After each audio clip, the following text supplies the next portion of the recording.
Welcome to the Dark Archives. Tonight, we're not just looking at an entity. We're tracing a lineage, a supernatural bloodline etched into the very stones of history. We're unearthing the story of Cernunnos, the horned god of the Celts, a figure whose origins stretch back further than almost any other named deity in the European pantheon. His earliest known manifestation isn't a grand temple or a written myth, but a simple rock carving in Val Camonica, Italy, dating back to the 4th century BCE. It depicts an antlered figure, already wearing a torque, with a snake-like line beside him. It's a silent, ancient whisper of a god appearing in stone long before his name was ever clearly spoken or written.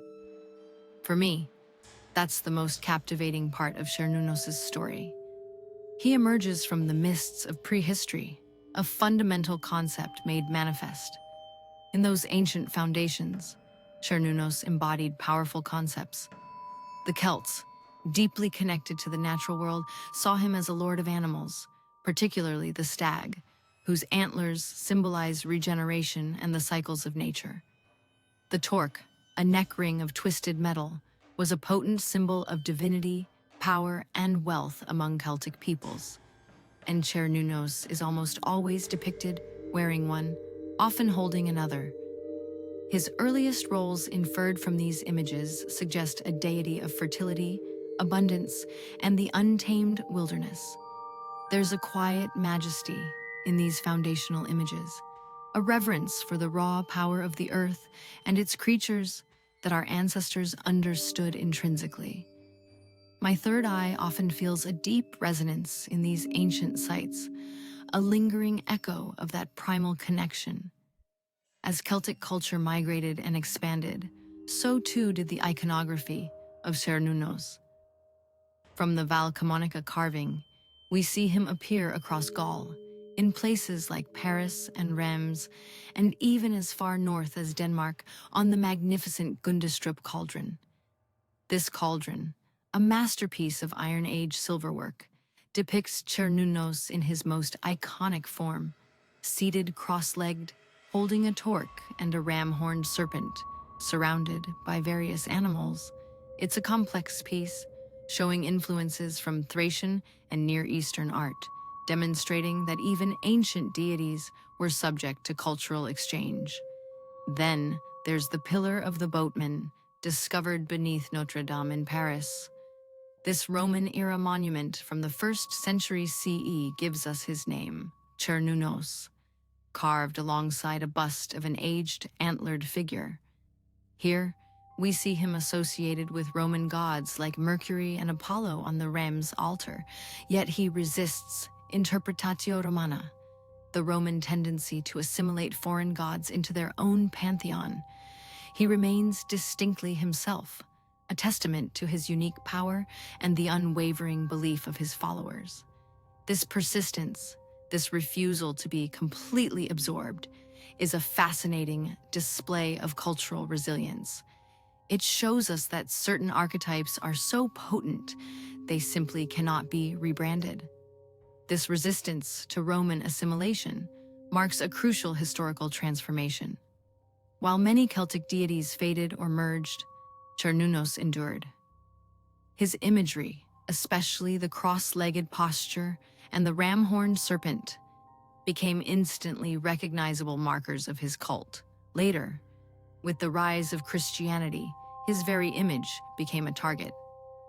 We see evidence of iconoclastic destruction, antlers chipped, heads removed from statues, a clear indication that he was perceived as a significant spiritual threat by the new religious order.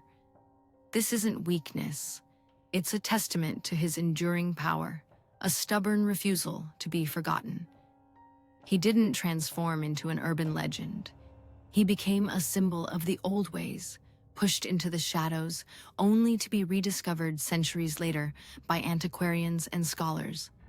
It's almost as if the deeper we dig into history, the more clearly his presence emerges, proving that the threads of belief once woven are incredibly difficult to truly unravel. In our contemporary world, Cernunnos has undergone another fascinating evolution. He's been embraced by modern neo-paganism and Wicca as the horned god, a central masculine divine figure, often paired with the great goddess. Here, he embodies the cycles of nature, life, death, and rebirth, resonating with a renewed desire for connection to the wild and the primal. His ancient role as a reconciler of opposites, bridging wild and tame, life and death, speaks directly to modern psychological needs for balance and integration. As our world grapples with environmental crises, Cernunnos' ancient association with nature and animals finds a powerful, urgent new meaning.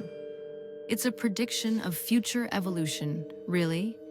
As human anxieties shift, so too will the manifestations of these enduring archetypes. Cernunnos' journey through millennia, from rock carving to revered deity, to target of iconoclasm, and finally to modern spiritual icon, is a profound lesson in cultural legacy. He teaches us that the human need to understand the liminal, the wild places, the cycles of life and death, the balance between opposing forces, is an ancient, enduring impulse. His evolution is a testament to the power of archetypes, demonstrating how core beliefs can persist, adapt, and continually find new relevance, reflecting our deepest fears and aspirations across every historical epoch. The Dark Archives reminds us that sometimes the oldest stories are the ones that speak most clearly to our present. That's all for today's investigation into the shadows. If you want to dive deeper into the Dark Archives, make sure to subscribe to the HistoT YouTube channel.